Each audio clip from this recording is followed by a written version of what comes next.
Hi guys, welcome back to my channel. In today's video I take you all with me as I hike up a mountain in Scotland called Ben Chonzie.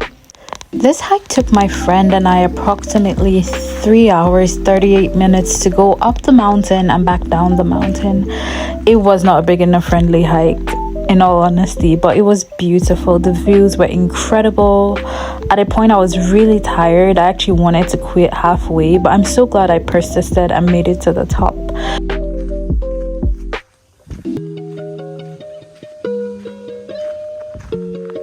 And guys, one piece of advice: when you're going hiking up a mountain, please make sure you use the bathroom and you don't drink water consistently and obsessively as I did.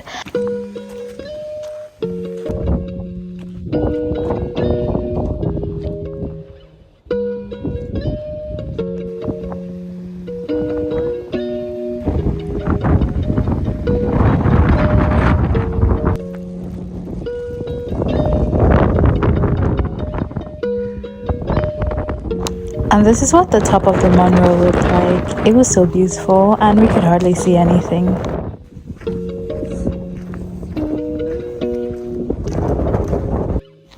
Thank you for watching my video. I will see you all in the next one. Bye.